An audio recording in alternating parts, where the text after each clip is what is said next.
আলাইকুম ভিউয়ার, সবাই কেমন আছেন? আলহামদুলিল্লাহ ভালো আছেন। আমি আজকের রান্নাটা সেরে নিচ্ছি। এই তো কড়াইতে তেল চাপিয়ে দিচ্ছি, এখন ডিম দিয়ে দেব। এই তো পরিমাণ মতো লবণ, হলুদের গুঁড়া দিয়ে ভালোভাবে নেড়ে চেড়ে লাল লাল করে ভাজতে হবে ডিমটা। এই তো আমার প্রায় ডিমটা ভাজা হয়ে যাচ্ছে।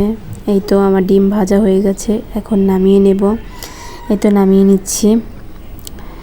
ওই তেলের মধ্যে এখন পেঁয়াজ রসুন বাটা দিয়ে দিচ্ছি, একটু সামান্য পানি দিচ্ছি যাতে পুড়ে না যায়, একটু জিরার গুঁড়া দিচ্ছি।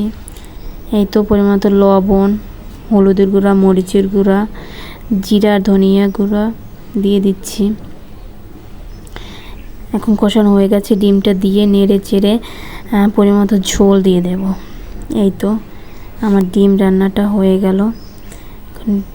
এই তো আমার ডিমের ফাইনাল লুক। এখন প্রেশার কুকারে ডাল আর আলুটা সেদ্ধ দিচ্ছি। এই তো সেদ্ধ হয়ে গেছে, কড়াই চাপিয়ে দিচ্ছি, তেল দিয়ে দিচ্ছি, গোটা গরম মশলা তেজপাতা দিয়ে ভেজে পেঁয়াজ বাটা রসুন বাটা দিয়ে দিচ্ছি।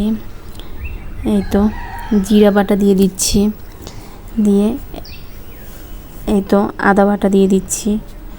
এই তো পরিমাণ মতো লবণ দিচ্ছি, মরিচের গুঁড়ো দিচ্ছি, হলুদের গুঁড়ো দিচ্ছি। এখন দিয়ে এই তো ভালোভাবে কষাতে হবে। সামান্য পানি দিয়ে কষাতে কষাতে যখন তেলটা ছেড়ে যাবে তখন আলু আর ডালটা দিয়ে দিতে হবে। এই তো কষানো হয়ে গেছে আমার, এই তো তেল ছেড়ে গেছে, এখন আলু আর ডালটা দিয়ে দিচ্ছি। ফুটে ওঠার পর্যন্ত এই তো ফুটে উঠেছে। এই এখন পরিমাণ মতো ঝোল দিয়ে দেব। এই তো ঝোল দেওয়া শেষ। এই তো আমার প্রায় শেষ হয়ে গেছে। এখন ধনিয়ার জিরার গুঁড়া দিচ্ছি, পাঁচফোড়ন গুঁড়া দিচ্ছি। এই তো এখন নামিয়ে নেব। এই তো আমার ডালের ফাইনাল লুক।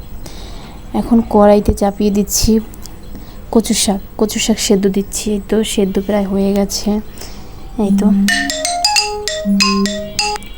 তো সেদ্ধ হয়ে গেছে। এই তো এখন কড়াই চাপিয়ে দিচ্ছি, চাপিয়ে তেল দিয়ে একটা তেজপাতা দিচ্ছি, রসুন কুচি, পেঁয়াজ কুচি দিয়ে সামান্য লবণ দিয়ে লাল লাল করে ভেজে নিচ্ছি। এই তো ভাজা হয়ে গেছে, এখন দিয়ে দিচ্ছি কচু শাক দিয়ে নেড়ে চেড়ে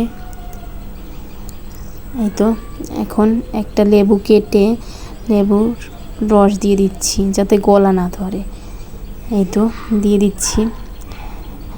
এখন সামান্য পরিমাণে চিনি দিয়ে দিচ্ছি। এখন যতক্ষণ পানি না সরবে ততক্ষণ এভাবে কড়াইতেই দিতে হবে। এই তো আমার রান্না হয়ে গেছে। এই তো আমার কচু শাক হয়ে গেছে, এখন নামিয়ে নেব। এই তো নামিয়ে নিচ্ছি। এই তো আমার কচু শাকের ফাইনাল লুক। সবাই ভালো থাকবেন। আল্লাহ হাফেজ। আজ এই পর্যন্তই।